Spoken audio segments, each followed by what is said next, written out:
I wondered firstly if you could all briefly tell us about how you got into the work that you're currently doing.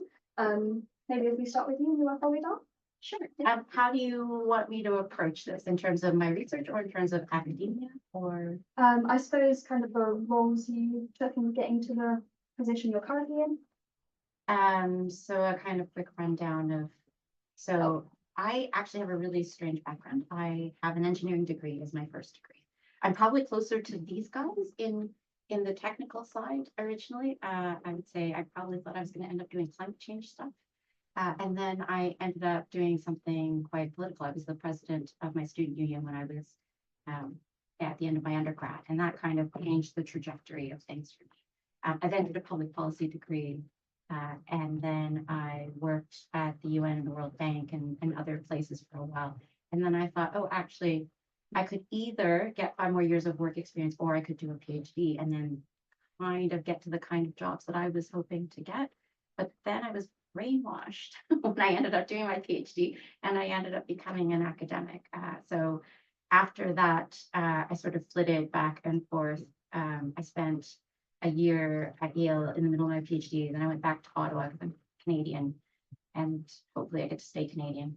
And then after that, I ended up back in Oxford before coming to King's. So it's sort of a weird route. And in between, I had a child while I was in the middle of my PhD, which was also a little bit unusual.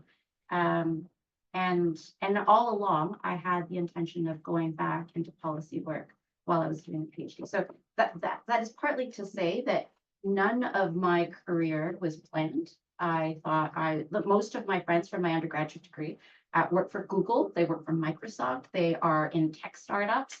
Some of them are venture capitalists now. Some of them run their own businesses. They make 5 times as much money as I do and have all sorts of lovely benefits. This is not where I thought I would end up.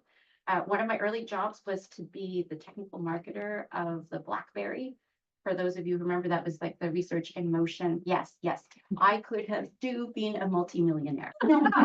So, and not that I even didn't know at the time, I just really didn't like the culture of the particular bit of the company where I was working in. But that is to say that whatever you think you're doing now, it's very, very hard to predict careers. I never thought I would have ended up in the UK. So career-wise, none of this was planned. You'd sort of like at each particular turn, either an opportunity presented itself or particular weird life decisions led me to take one path over another. And I never would have thought I would end up here. Like this is the last place that I thought I would end up. And yet, for the most part, I really love what I'm doing. I really do love what I'm doing. And I feel very privileged to be able to do it. And I feel privileged to be able to do it now in an institution like King's at a time where it is very difficult to speak truth to power. And I think I recognize and appreciate what it means to be in this space at this particular moment. Oh yeah, that's very similar actually to your story in terms of I never expected myself to end up in academia. And as you rightly mentioned, I worked in oil and gas, and probably this pathway really relates to our role as women because I had a child and I had a bit of a break in my post and in my job. And then the selection of King's was really funny because I was walking to my ballet class and I was like, what a nice university. And I really loved it. So I joined King's as a master's student, European and International Studies. And then I loved it so much. So I stayed for a PhD. I never wanted to go back to business. So I really think that you just mentioned that some of your colleagues are like millionaires, and I think the freedom that we've got and this actually a privilege, as you said, being working on what you really want to work, not just for something that someone pays off money, and it's amazing. So yeah, that's how I ended up being at King's, but then I actually joined the Department of War Studies through strategic communications, which is not that male-dominated area, which was nice in my view. But yeah, and I love it so much, so I stayed. Okay, so for me, I think my trajectory and story is not as interesting as the both of you. When I was growing up, I used to watch a lot of television, and whenever I used to watch this news, they used to talk a lot about security and very esoteric things, and I was like, I want to be that person. It seems so glamorous to be talking about security and to be traveling. So I think that's how I chose my field of study. And I think probably since I've been 3 or 4, I've been enrolled in some college, university, or worked at think tank, except for I think 1 year when during COVID I was jobless. So I think that's my trajectory. I just kept on doing what I wanted to, and of course I have no regrets. There are a lot of barriers I have faced because of course my gender, many other things as well. But yeah, I do feel privileged as well to be here, rather sort of a straight route, but still I feel the same the way you two do. Julie.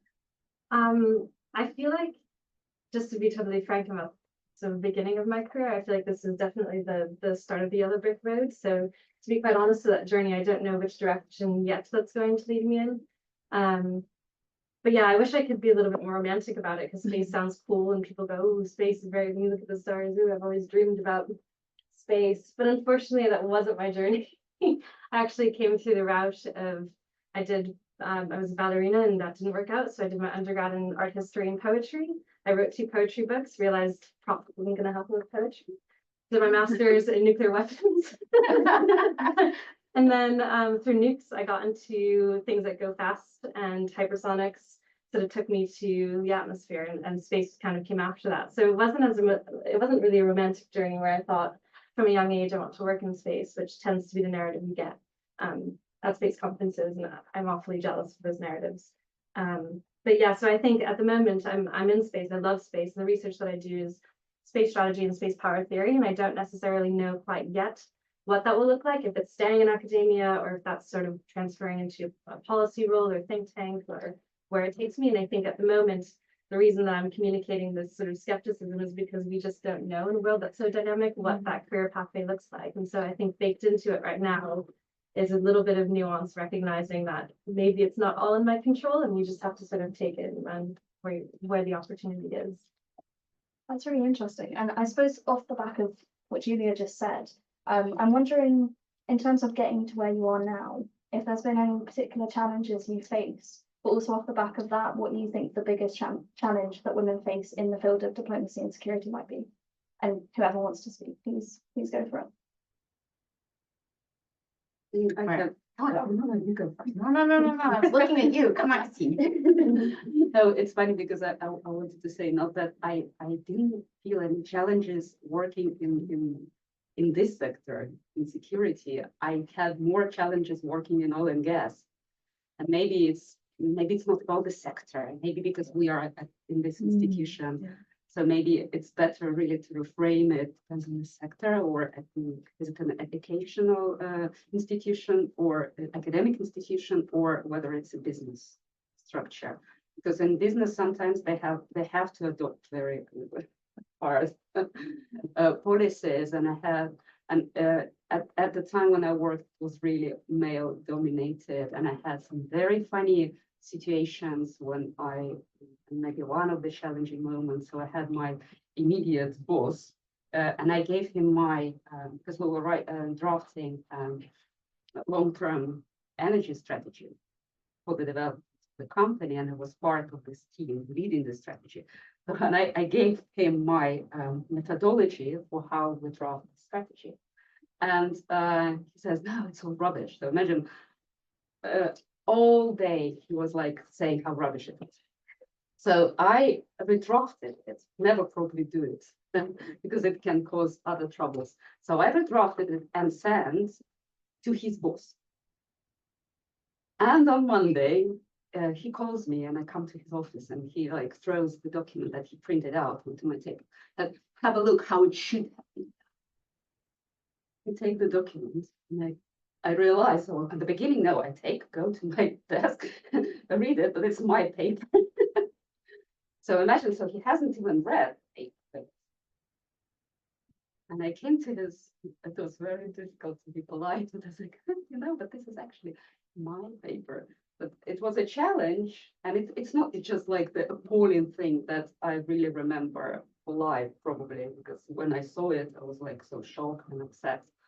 And but also this, because evaluating your job also has impact on how they actually promote you or not, and put all this trust promotion. So it's important, not just this one-on-one relationship, because they have to drop their reviews and get them.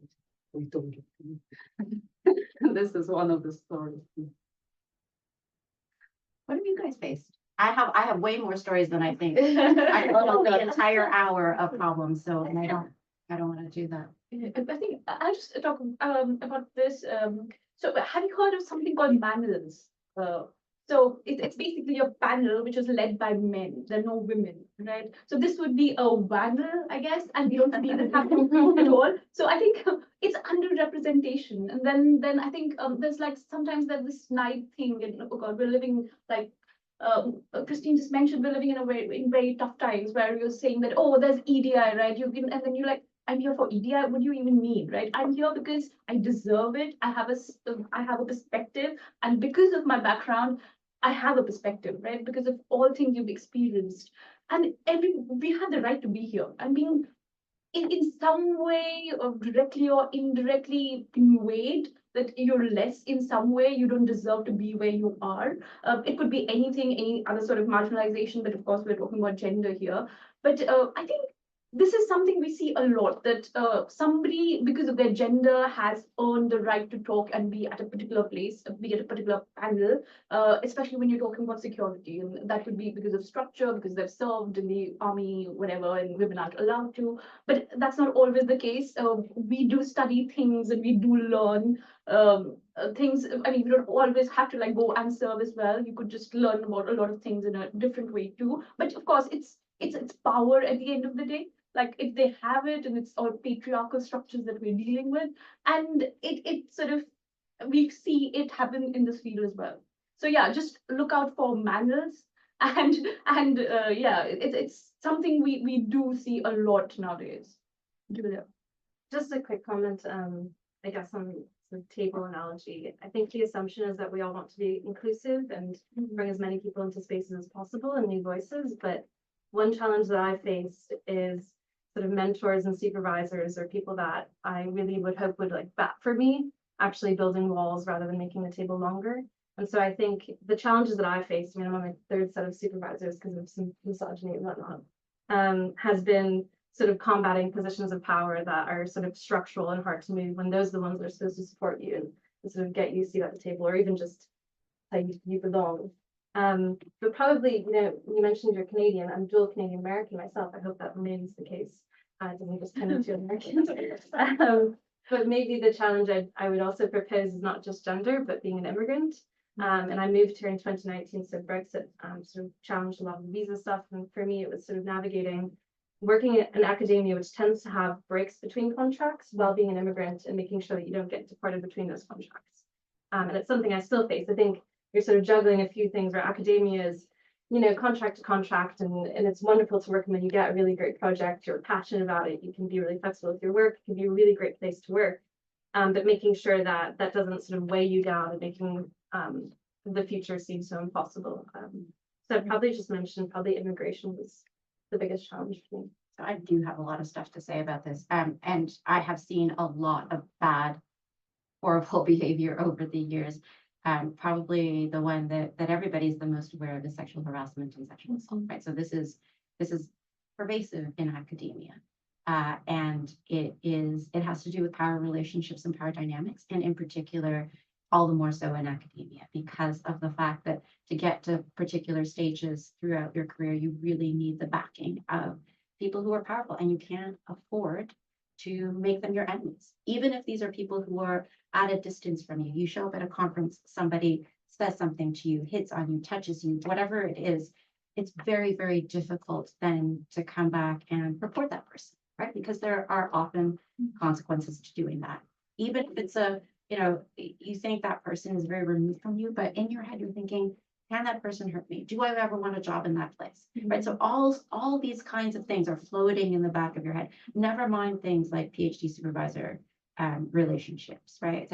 Or any kind of junior senior relationship where there's a power imbalance. Directors of centers, right? People in admin. I see this kind of thing. It's not that it happens all the time, but I hear enough stories about it. And the men don't know about it because you don't go and tell another man about this unless you're forced to because they're your head of department. And things have happened in my own department over the years. Things have happened in lots of places that I've worked. And it is very, very difficult to speak out against it. So that's just the most basic thing that I actually thought that once I had tenure, I would be able to be the backstop around a lot of this stuff, that I would be willing to champion whoever it is that needs to be championed. And even in that kind of more privileged, protected position, it's very, very hard, very hard. I know a story at King's where somebody who continues to get, well, he's now being dismissed, and it is because he got so much money over the years out of I think it was the psychology department, but out in IOPPN, that he was protected. And essentially like all the PhD students knew, postdocs knew, everybody knew that he was a perpetual sexual harasser. And his institution continued just, I don't know, sweeping it under the rug, whatever it was. There are people in departments who have reputations, including our own, and it's difficult to remove them. And as long as people have value, they tend not to try to take down somebody established because it's very hard to do that. It's hard to prove it, and people don't want to step up. But in terms of the challenge going forward, actually, I think we are at an inflection point because of the tone of where the Trump administration is going in a way that is really different from what has come before. So this isn't just a kind of regular sexism, discrimination, all the basic stuff that we've all lived with for a very, very long time. That's still there too, but this is a much more overt form where it's not just anti-DEI, but it is the rise of a particular kind of narrative around masculinity. And that is going to make its way through security and defense in terms of how people you can see it already, right? The bullying behavior that Trump has exhibited towards Zelensky, right? This is not how we normally conduct international relations. This is not how diplomacy is done, right? So you're already signaling to the rest of the world that a certain kind of aggression is going to be okay. That is going to seep its way into our institutions, right? You see all sorts of big corporations rolling back their DEI programs. You see people changing the way in which they're doing stuff, in which they're hiring. You will see people probably being fired more when they're pregnant. You will see women being dismissed for all sorts of reasons that maybe sometimes as a political gesture to, whatever it is, but I think many of the protections that have been voluntary and not put into law will probably be rolled back in a lot of these companies. I don't know that it's going to make it all the way over here as long as we've got a Labor government in place for the next 5 years. But you will feel it. You'll feel it everywhere, and you will absolutely feel it for those of you who choose to stay in academia. This is coming, and the question is, how do we respond to it? I don't know the answer to that. But I think that's actually the big coming threat on top of all of the regular stuff that we all deal with on a day-to-day basis. I think speaking to that, and this will be the last question that I asked before I open up for a Q&A, but the campaign theme for International Women's Day this year is Accelerate Action. And I'm keen to hear your thoughts. I know you said you don't quite know what's coming and how to deal with it, but what your thoughts are on what action you think is most urgent to support women working in this field. And I think inherently linked to that, I had a question about what are some ways that male colleagues of yours could be allies to women in this field. Maybe if we go down the line from Julia. Sure. I think one that comes to mind is that it's expected for women to focus on soft issues like pastoral care or to capitalize on empathy and sort of mentorship roles. And this is a third other job. This is something that women are often expected to take on in addition to their plate. For men to be better allies, I think taking up that role and being a better mentor or doing the pastoral care for next generation would at least eliminate some of the work that's expected from women that's unpaid and oftentimes lags women's careers back because it's time consuming and they can't focus on the research when there's other demanding tasks. I think that's probably the one that I would say in terms of male allies. I've met some really wretched men, and I've also met some really fantastic allies. And I think just focusing on how great some men are and not saying that across the board, I mean, there is a tendency of the strong men and masculinity, it's pervasive and you feel it on a department level. But I've met some really great allies as well who have testified on my behalf of harassment cases, who have taken up years of their time to really advocate for women in the department, and focusing on them as championing that behavior, because that's something that we want to see absolutely more of. I think that's probably the one I would point to. In terms of, I think very similar to what Julia's saying, I think probably we have to work on barriers, be it professional in the professional front as well as personal front. There's so many barriers. I mean, like, we talk about equal treatment to unequal spaces, and probably that also would answer the second question about male allies, right? Like, I think it's not an equal world, right? And women face it. And for at least the male allies that I found, they understood this fact that it is not an equal world. The experiences that women have are different. So probably listening is probably a good trait that sort of a male ally would have. And having said that, like, I think we have to work on barriers. It's not, I mean, quoting Martin Luther King, he said, sort of injustice somewhere is injustice everywhere, and it can even start at home. It could be any other sort of marginalization, be it gender, be it some other form. And if it's a male ally or whatever the gender is, if you're not aware that it's something unjust and you don't stand up for it, I don't think anybody could be comfortable in the world. Yeah, I can just agree with what just been said. I think, first of all, of course, the key in any relationship and any aid is listening. And when you talk to your colleagues, sometimes it's really a problem. And it's not just because it's like fully their thought. It also comes from like maybe cultural things and how our life is being designed.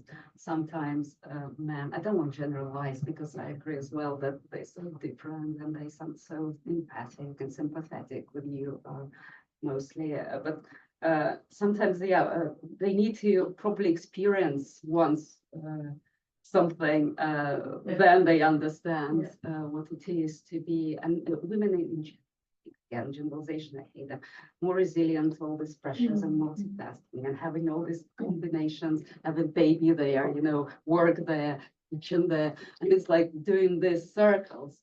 So I think, first of all, of course, lots of coming from society and from how it is all organized. So I think just having some support at work is essential, but not enough. Example from my family, I don't want to put much blame on them, they're lovely. But for example, I said, I'm actually joining that panel. I'm speaking to my husband. I will be the only woman there. And that's why they invite you. Well, yeah, of course you want to believe, no, that's not why they invited me, because I'm so like, can contribute to the panel. So it is a bit annoying, right? That's why you don't. So yeah, that's the message. And from my son, yeah, like, Mom, you're an immigrant. It's a joke, but he like does say that. Don't forget you're an immigrant. And they laugh together. No, but, so it's all with this mindset. It's very difficult, but yeah, women are very strong. Should keep together and also provides help and support to each other. And maybe have a little bit of not skepticism, but a bit of I don't know, how to build up this resilience is very difficult. It's very personal. It also comes out from your cultural background and from your life experience. But we'll get stronger. And I'm wishing you all good day. I really love this International Women's Day, and it actually celebrated across different cultures, states, and societies. But at the same time, interesting what my father once told me was that same day. Why don't we like say, oh, Happy International Women's Day? I said, I think it's kind of like humiliating. It should be always International Women's Day. It should be always Women's Day. Just this kind of a depiction and selection of just one day is what the rest days are male days. No, but it's a joke. I hope you understand. I really love I wanted to speak to some of the students who are on camera with us because I understand you are all secondary students. Is that, I don't know if you can hear me, but if you could give a thumbs up if you can hear me and just confirm that you are all secondary school students. Yes, maybe, hopefully. Okay, well, that's what I've been told and I'm acting on that and yes, okay, what does that say? First year undergrad, okay.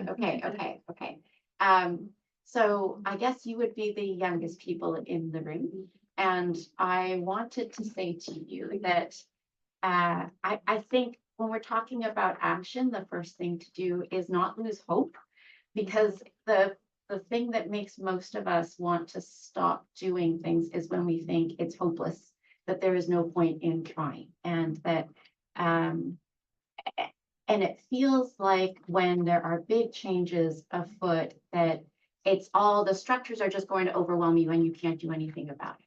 And I would just say you need to think about what you can do. And then if there is anything that women are particularly good at, it is organizing other people to get them to do things, right? So to the extent that we're talking about political action here, I would say don't be passive.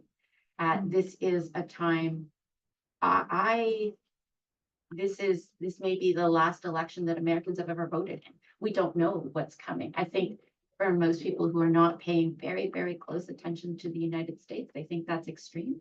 For people who do what I do, who study authoritarian regimes and civil wars, we are all saying the same thing, right? The first thing that I say in my state failure class is you need two things. You need rule of law and you need coercion over or monopoly over the use of legitimate violence, right? Basic things. And right now, both of those things are not only under attack, but have to some extent been captured in the United States. And if the United States is the leader, and if we are seeing a complete upending of the international order, that means in both awful ways and great ways that there are opportunities for all of you out there who are just starting your careers to actually create real change, and also real opportunities in this space to make meaningful change. And I am a good, at least 20 years older than almost everybody in this room, right? So I'm about to turn 50. You guys have at least 20 years to go, before you hit my age, which means that you've got 20 more years to do stuff. And you're going to have to live through this a lot longer than I will. And I think that means there's both an opportunity and obviously a massive threat going on if you care about democracy. And I'm not normally a person who's melodramatic about these things, but I am pretty good at foretelling the future when it comes to conflict. Like I would say, I called it pretty spot on in 2020, and people thought I was a little bit out there, and I got it right, and I think I got it right this time, and I think my colleagues in comparative politics in the United States would say exactly what I'm saying right now. And to be alarmed, this is the right moment to be in this space. This space matters. It matters for nuclear, it matters for space, it matters for AI, it matters for security, it matters for all of the stuff that we do in this room. So what can male colleagues do? Like empower their female colleagues in part to take part in this too, because otherwise it's just going to be a gaggle of male voices. So partly to say, please, like insert yourself into this space, like go for these jobs, study this stuff, become a part of this conversation. I don't think women have ever been more needed in this. Well, thank you very much for those thoughts and for answering my questions. I'd love to open up to people in the room or people online if you guys have any questions you'd like to ask the panel. I wanted to ask the panel, we've reflected on loads of challenges and sort of looking ahead. It's had a few negatives, a few positives, way encouraging words.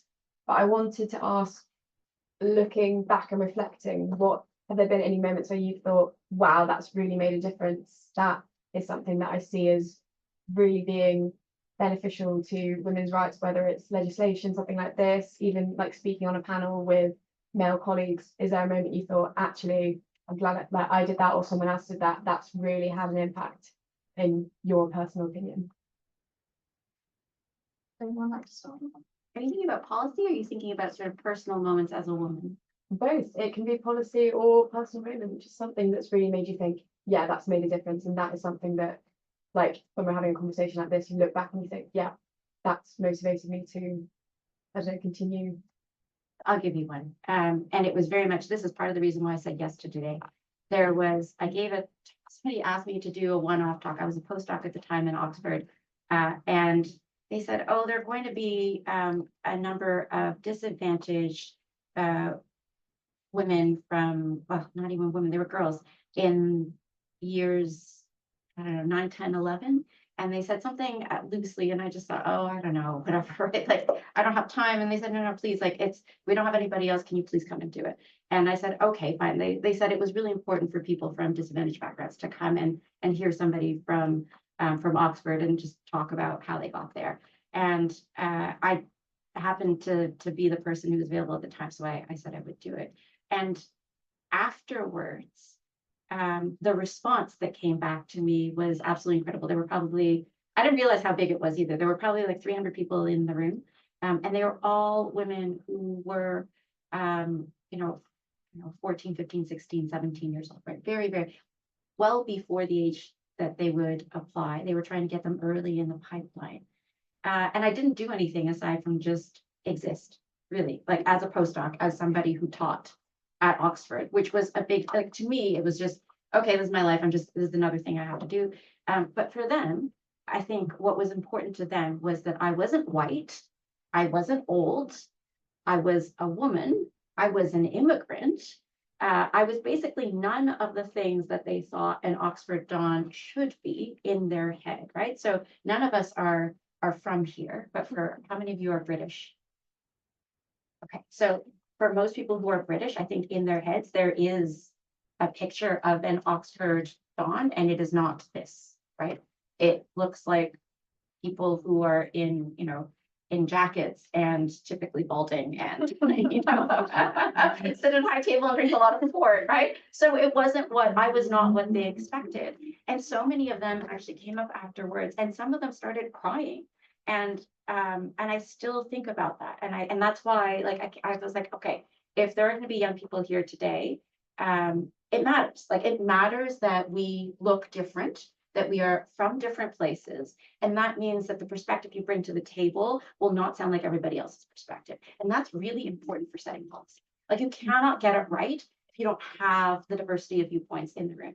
And that's why if any of you are working class, any of you out there on the other side are working class, we need you in this space. There are no working class people in this space. It's absolutely ridiculous. And how can you set policy for a country when you don't have people who are represented from all the different levels? And I can tell you structurally why that's the case, but that's just bollocks. Like, that is not how it should be done, and we can do better.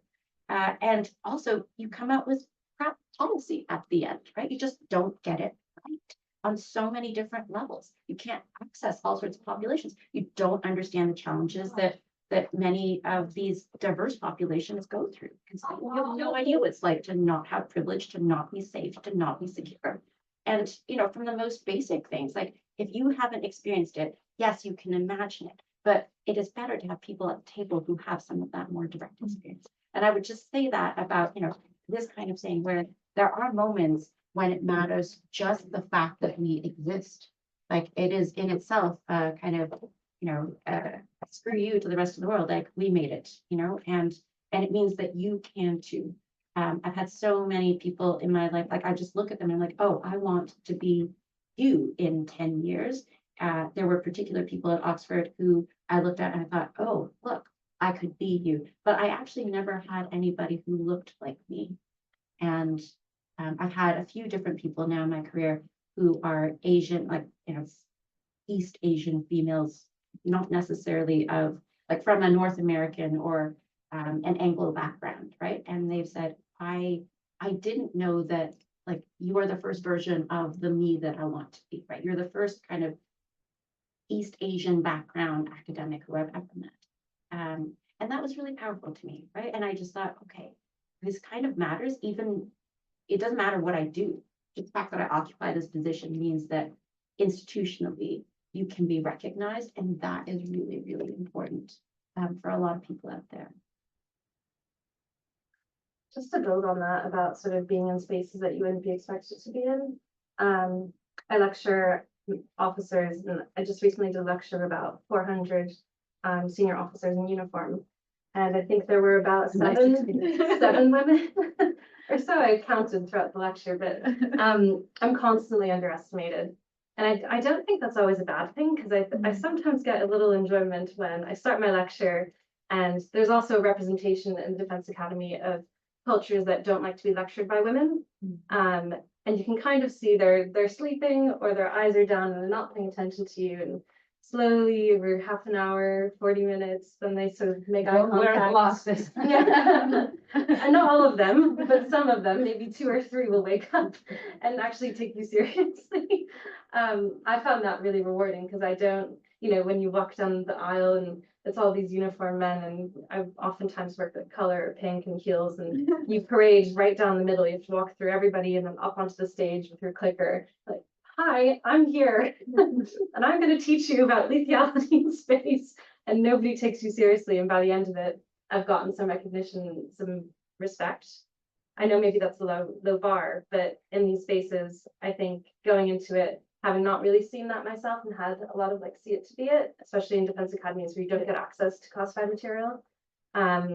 It's really rewarding at the end to feel like, oh, I did something, they weren't expecting anything from me. And then I got follow-ups, or I got questions or emails, or a lot of people who said, oh, this is their first time doing it, or how old is she? Or, and that's quite rewarding. I think that's the thing that keeps me going. Like, yeah, I gotta prove it to them, stick it to them. And yeah, just to go to your point earlier about sort of representation, I think it would be remiss if I didn't point out in defense and military in its most ideal form has to be representative of the population that it serves. And that should be embedded and entrenched in all aspects, including academia. And we need to be fighting fiercely for that.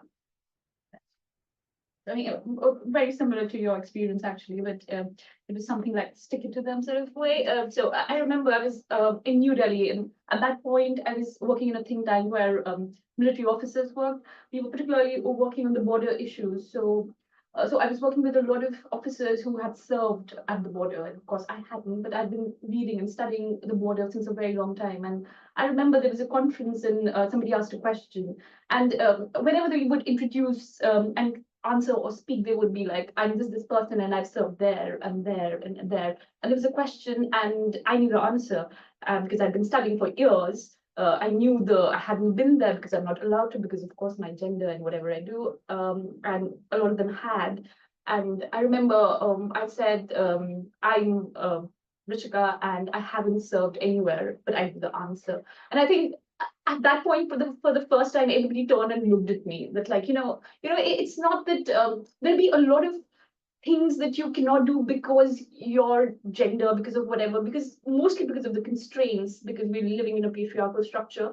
But the opportunities that you get, you can make the most of it. Like even Julia, like, she teaches and she knows her field. I had already started the border. I hadn't been there, but I'd been working and studying it so long. I understood it. So it's not, I think as women, we do sort of make the most of what we get. And this is what I did. And this is why I could answer that question without serving anywhere. So there are these small sort of achievements and these small stories that give a lot of courage. And I think, what comes to my mind is like this poem that I read yesterday when I was sort of just excited about Women's Day, this is by, of course, the American poet Maya Angelou. And she said that when women stand up for themselves without knowing it, without claiming it. They're standing up for everybody. And that's why I think we're so happy when we hear Christine say something, Julia say something, and of course I have a story as well. And when Ksenia tells her about like what happened at home, I mean, of course, directly, indirectly, we've all seen it. And in some way, we're happy. Like whatever we can do, we're taking those small steps. And anyway, we've come a long way. So, I mean, we know what our mothers and grandmothers have seen and gone through. So yeah, I think there's still hope. There is. Well, I do not have such a great example, really. I have maybe more of a failure example. But I would say in managerial terms, that was a success because I was appointed by the senior management to run a plant that had 300 men working on. And imagine I was introduced and it was like a panel, and also it's related to age as well. Because I was one who drafted the purchase of the plant. I was the head of the department that was assigned to the development of the company. So I was like, oh, this is a good slot, we should get that. So and that when it eventually happened, I was told you are running it. And it was kind of a good thing, exciting thing, but at the same time, especially at the beginning, if you look very young at the beginning of career and you enter the room facing lots of men who've been working on that for a long time, you feel like awful. I felt incredibly awful. And plus, I won't go much into details because the cost reduction, we needed to reduce the personnel that work at the what I did actually, I thought that, okay, this is what you enter when you have some collective that you need to manage people. You need to have a bit longer term approach. And maybe if you meet resistance or some kind of you see they hate you at the beginning, maybe do it gradually. So what I did, maybe it's funny advice. I hired a deputy who looked like them. So I was drafting everything. I was writing him presentations and all that's going to happen to the plants.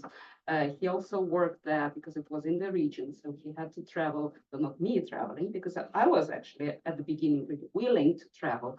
But I thought, okay, if there's some kind of don't listen, and there are lots of complaints, and I can see there's like maybe a strike soon. And that really worked. I just came occasionally with this guy. They knew that I was there managing that guy, but they were dealing with him. And step by step, so be patient. Maybe this is I don't know, maybe sometimes you need to be patient, and over time you might end up getting to the good points when Adapted. When you have better relationship, when you feel like this. Sorry. Do we have any questions online? I did think so. Any questions? Nothing for now. We'd love questions from you guys out there. Don't be shy. You can type them into the chat if you want. Lydia's actually keeping track of the chat. And here as well. Yeah, go for it. Yeah, I've got one. I mean, we've kind of talked about the strategic value of inclusion and like actually the like why it's beneficial. And that in a way can seem sort of obvious to us, and we're like, how are we still having that conversation? Like it's obvious, but the way things are going in the world, it's kind of showing that, oh, it's not that obvious, and it's not that, and we could be in an echo chamber, but it's very clear at the moment. And that we're kind of living in an increasingly polarized world. So what would be your sort of advice for people having conversations, with people coming up against these conversations, or with people that do feel differently or don't get it, and being able to have those conversations sort of constructively, and being able to kind of get across your point of view? Because I know so often it feels like conversations are heated, or online are angry, and it doesn't feel constructive. So even though it is very frustrating, how you would approach those sort of difficult conversations. You have something in mind? I think really just the topics we've been talking about today. how you would kind of elevate a pitch, put that across to someone that's really like, that is not in agreement or not sort of is sort of the anti-DEI or the anti-wokeism of the battle against it, like how you would kind of approach them. I don't know if it's super clear. I have a good Okay. example of that, I think. There's an MP in the UK Parliament who is petitioning for an International Men's Day. He's going around asking MPs to sign this petition. Like, I kind of like that. Like, how would you communicate to him and say, well, you know, I disagree with you, like that sort of thing. How do you combat that kind of attitude? Is that along the Yeah, I mean, maybe not necessarily about that specifically in terms of not having a men's day, but in but like terms, yeah. you know, what, like when you're explaining the value of diversity and inclusion, why we need to have days like this against two people that might be quite reactive or don't, how you would sort of approach that in those conversations. So I have some ideas, but I think it really depends on the context and the institution and the history, and making the case as specifically as possible, right? So Mhm. if we're thinking about the military, which Julia was referencing earlier on, and what happens. Okay, look, if your fundamental goal is to say get more people into the military, we fundamentally have a recruitment problem in the Western world in militaries.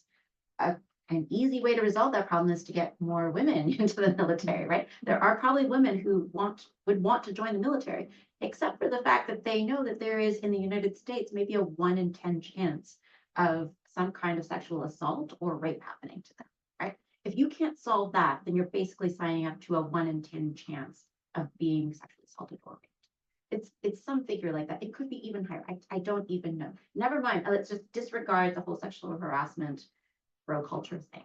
Okay? So if you're dealing with a situation like that, I would make a very rational, basic case to them that you need to grow the military. You need more people. Where are you going to get those people from? Just setting aside everything else. I mean, I would make it on the case of, hey, look, you need your military to work better. What does that mean? If you're going to work in places where you need people on the ground, then you probably need some form of having women do a lot of this, which we know in places like Iraq and Afghanistan, women have been really, really darn good at, right? So some of these spaces, actually, women have a greater advantage, even though people think of frontline operations as being very much a brawn and a brawn forth kind of role, right? So there would be a whole set of, I would say, look at what you need, where your institution needs to go, and then make very rational arguments on those fronts. In a place like academia, I would just say anybody, like, and I dare you to judge the quality of women on average versus the average quality of a male academic. And that is because, and I don't mean this in a pejorative way, I just mean that it's harder for women at every stage to get through. And that means that this is survival bias, right? So what Ksenia said about the fact that, look at women and they are resilient. Yeah, the ones who made it are resilient, right? What happened to the ones that didn't make it? And when I say didn't make it, I'm talking about people who I know, like coming out, I've sat on panels like this through so many International Women's Day events. I did one year at King's with a whole set of women from the sciences.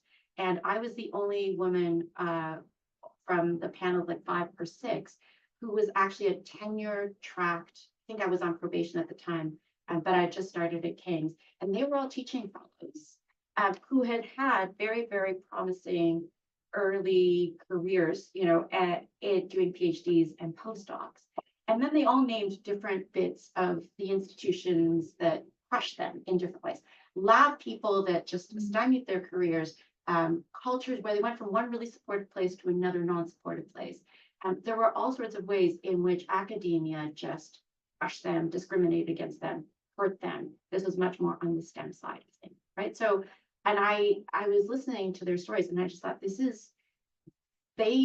I thought they were very resilient, like they managed to persist in academia, but I would say under slightly better, more supportive circumstances, you know, they would have had the roles and been leading the research labs and being the scientists of the future, actually setting forth the boundaries as principal investigators for what they would have become. And I felt like that was talent that was cut off at the knees because of terrible academic institutional bullshit that I am very angry about still, right? So, and I see this happen all over the place, and it makes me deeply angry. So we are the version of it that survived, and to some extent, we are the lucky ones that were not raped or probably sexual assaulted, because I'm not sure that I would have continued if that had happened to me, right? So this is, to some extent, it's a luck of the draw thing, but it is absolutely an institutional thing. And it is a difficulty in being able to call that stuff out without feeling like you're going to be punished. So yeah, I know this sounds really harsh, but I wanted to put that out there to say this looks good. It always looks good like this, but that's because you don't hear from the people who went through it and didn't come out the other side very well. You know? Sorry. No, but I totally agree, and but I think that you made very important points that, and it depends on just in response to your question, who you're talking to is important, and just maybe the first step in your reply should be thinking of where he's working for, and what are the potential like weaknesses of that institution, or maybe what is his potential problems, and try to think, it's a bit Stratcom's approach, trying to find the weakest point and hit there, say that's the way that where women actually do better, do like higher, better sympathetical and empathetical way. And in conflict zones, there are lots of problems and aspects that without women cannot be resolved in any sense. So they just know and see the problems because they know it from within. And all these communications with the societies and the locals, women in some societies will not communicate with men. You come to Afghanistan, they just so it's essential to have women there in place. There is no substitution. So I think, yeah, it's more of cross-culturalism, building up cross-cultural resilience and understanding each other.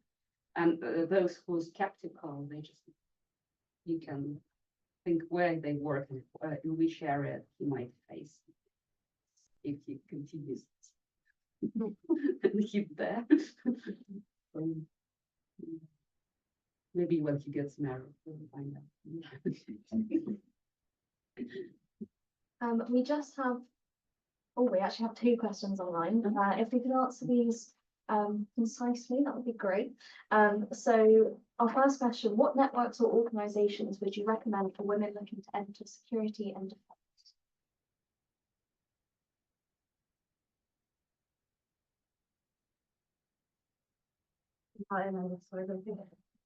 Oh my God, that's a scary question. Imagine we recommend. Can I ask, And Carol, they are provide. you, I think it would be helpful to know at what level you're at. Like, are you an undergraduate student, or are you a graduate student or a PhD student, or are you already working?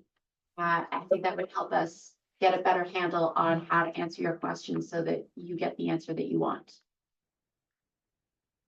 Hello, I don't know if you hear me. I'm a master's student.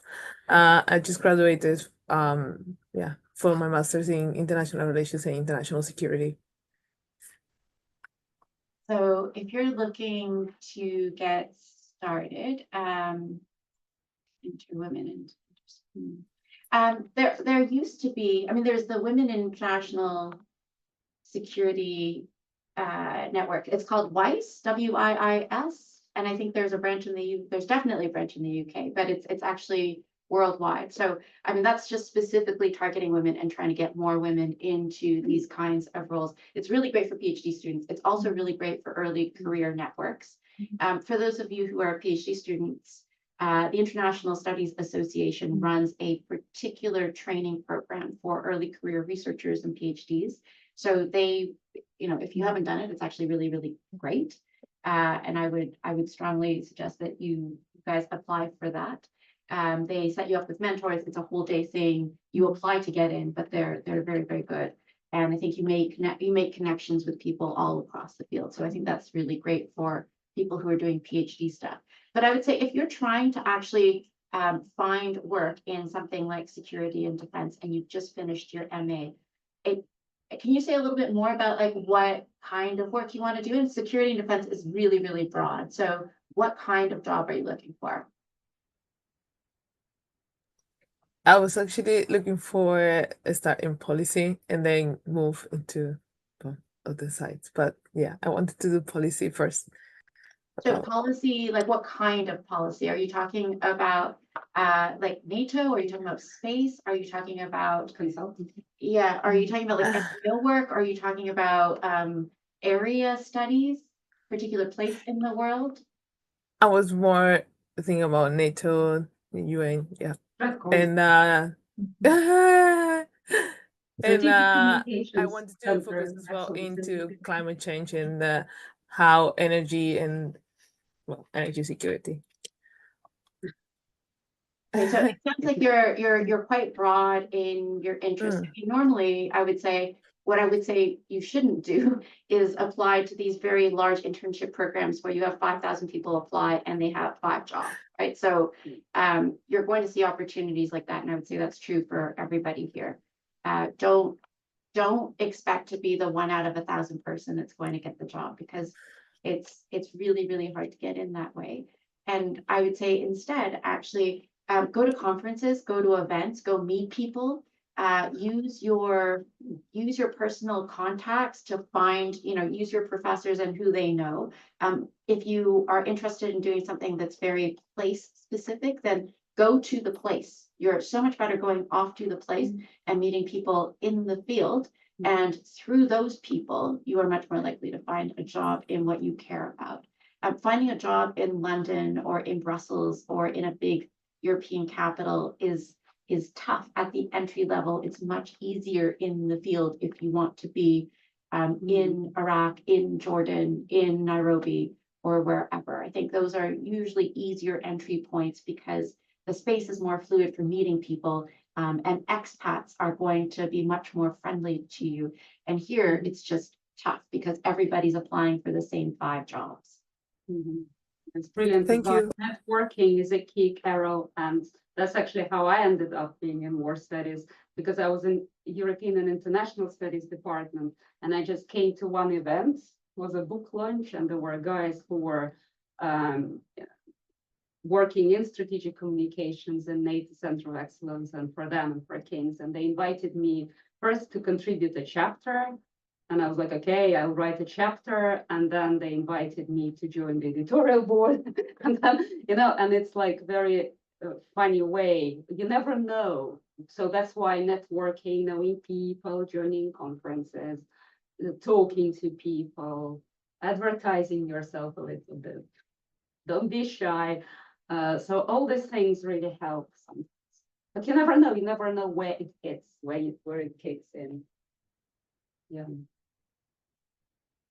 If I read out Agaba's question and then we'll go to you, Tom, after that. So Agaba asked, how do you make sure that your work stands out, and how do you get started in pursuing such a career in academia and policy, which you've spoken to?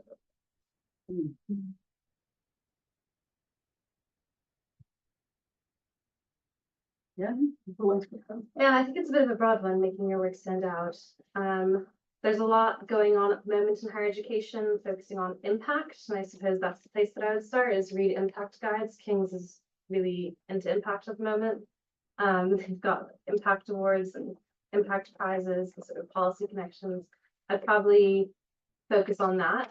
One of the reasons I'm mentioning impact is the Freeman Aerospace Institute that Sophie and I work at. We're a contemporary institute and we're linked quite closely. We're funded by our command, and so we work closely with the Ministry of Defense, making sure that we're answering the questions that are most contemporary and relevant. And so sort of the initiative of the institute that we're working in is making sure that our work is not only standing out, but also plugging into pressing defense matters. And that includes, we fed material into the SDR. I've written some sort of policy documents that I've fed into strategy for the space policy team and sort of space strategy within the Ministry of Defense, sort of plugging into areas of relevance when they pop up.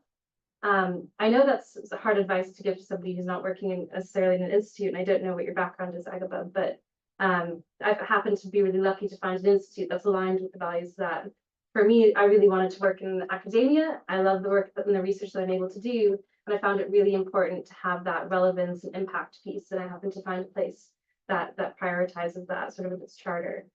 And then how to get started in pursuing such a career. I think, again, I just applied for the job I wanted. I happened to find the institute that aligned with all of my values. And I'm not saying you can sort of get that silver bullet on the first run, but just sort of follow your intuition. I've done so many internships and odd jobs here and there where, I tracked cocaine shipping across the Atlantic and created an AI algorithm for managing bananas across like different shipping ports. I did that for 6 months. Then I did I worked for the IAA on like Japan's nuclear fuel cycle, and like none of that is related to space power, space policy, but it kind of got me to where I am, and it got me a better comprehensive understanding of sort of what I wanted to do and how to then find those opportunities that aligned a little bit more closely to my values. So I happened to get lucky in finding the place, but I did a lot of fumbling along the way that then gave me a guiding light to be able to find it. So we'll just have these as the final two questions. Yitom, did you want to unmute and ask your question? Thank you for all the panelists. I hope if you could hear me clearly. Yeah. Okay, thank you. So it's kind of like a follow-up question to the previous question. Another student asked about job opportunities in defense and security in the UK. So I've already got those jobs from like the 5,000 people job you mentioned. So previously I worked at the United Nations in Geneva on nuclear disarmament and biological weapons. And before that I worked on conflict prevention and resolution in the think tank in Brussels. So I already have like 2 to 3 years of experience in the field of security and defense. And I came to the UK to seek next opportunities after finishing my second master's at the LSE. And my largest issue seems most of the job in this field, they do require security clearance, and most of the jobs are not open to non-British citizens. So I would particularly appreciate your insight on where can I start my first job in this field in the UK. And given my current kind of visa would only allow me to do like a full employment or part-time employment rather than a PhD. So I would appreciate your ideas if there were any. Thank you. Yeah, I mean, look, if you've got visa challenges, that's a whole, as we all know, because we have all had visa challenges in this room. So I think we all sympathize with where you're at. And particularly if you're looking for part-time employment, then that really restricts what you're able to do. There are a few things you could do though. One is, depending on if you have a good relationship with somebody who's running a research project, and if they know you well, then they could hire you on part-time to do some kind of research. And I'm sorry, I'm looking for full-time and part-time, so I'm sorry if I didn't speak clear. Sorry, full-time, yes, sorry. Yeah, I mean, I would still say the same thing applies actually in both cases, whether it's full-time or part-time. But if you're already at an institution, then you have a relationship with these people, and so it tends to be easier to find employment with people with whom you already have a relationship and whom already trust you, right? So if you're applying for something blind and you don't have a history with that institution and you've got visa problems, right? From their perspective, it's more difficult to hire somebody who doesn't have a visa. And that's probably become even more the case now. So I think that challenge is nothing that we can do anything about. And we can't even advise around it, right? Like that's just, the jobs will go out and they'll be classified as particular kinds of jobs. And unless they are jobs where they are looking to hire somebody international, in which case they will advertise it in a particular way and then be prepared to go through the visa process to get that kind of person, then you're going to be much more restricted in terms of what you can apply for. And I would say the best way around that is actually to find somebody where you can offer something that nobody else can. So given your name, my guess is you've got a lot of Chinese language skills that in some way, shape, or form, somebody will need. You find the person who really wants you, you get them to write a job for you. I know it sounds really arduous, but that is the way around it. Either that, or you come in and you do a PhD or a master's here, which gives you then the right. Oh, you said you just finished a master's at LSE, so you should have the right to work here for 2 years, right? So you should be able Yes, to yes. apply for normal jobs here that the rest of us would apply for. I don't think the security restriction is going to be a problem at the master's level. It tends to be more of a problem if you want to do things on security. In intelligence or in things where you're dealing with classified material. But usually at this level, I don't think people need a security clearance for most of the things that they're dealing with. So I think you're just basically open to applying for everything else and I would say the same advice then applies as before, which is get to know people. Okay, and Laura, did you want to unmute? I'm not sure if it's the same question, but feel free to ask it. Yeah, it is the same question. Hopefully you can all hear me all right. I was wondering if you have any kind of advice for dealing with colleagues, peers, or superiors who appropriate, so that's kind of like appropriating women's ideas, or who underestimate women's capacities despite having already proved the opposite. You guys handle it better. You seem much more of like. I think it sounds like you've had a particular experience, Laura, is my guess, given your question. It sounds like look, I think if you go, there's an article that was written about the 5 women from the National Security Council who cooperated together: Hillary Clinton, Michelle Flournoy, Samantha Power, and somebody else I've forgotten. But basically, they strategized before cabinet meetings because they felt like they needed to, because the men would steal their ideas and then claim them as their own. Or when they would speak up and put something forth, then somebody else would then ignore them. And then a few sentences later, somebody else would come in, say the same thing, and claim it as their own. So they realized that this was nonsense. And what they needed to do was back each other up. So they had an agreement amongst them that whoever put forth something, that somebody else, another woman in the room, would then back up that idea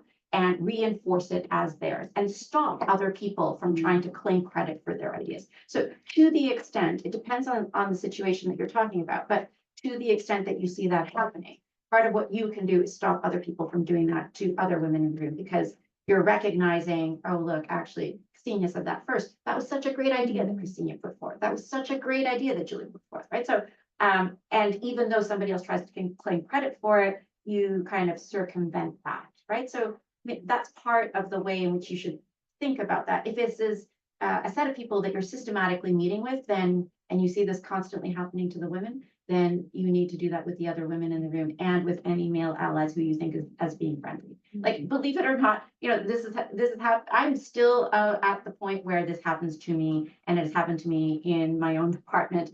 And I was the head of the project, and I kept saying to my male colleagues, I was like, to my friendly ones, I said, you need to come to the room with me, and you need to restate my ideas for me, because they don't hear it when it comes out of my mouth. And I don't know what to do about that, except for, hey, look, other people need to recognize it too. And this was the point I made about male allies. Like, they don't face it, they don't see it, and it doesn't hurt them. And so sometimes they're just not as sensitive to it. They sort of see it and it's in passing when it doesn't happen to you. But what you can do is actually stop it from happening to other people. So that's the role that you can play. And when other people steal your work, or mansplain it back to me, as I've had happen, I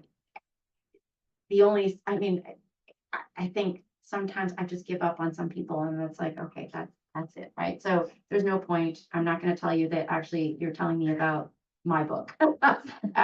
But sometimes you have to cut your losses, right? So you have to decide which battles to pick and whether or not it's worth the energy that goes into it. So just before our recording ends, I'm going to bring it to a close. I just want to say thank you very much to everyone in the room and online for attending and for your questions. It's been really great. Thank you to CSSS for hosting this. And finally, a massive thank you to our brilliant panel. And thank you to Thank say. you.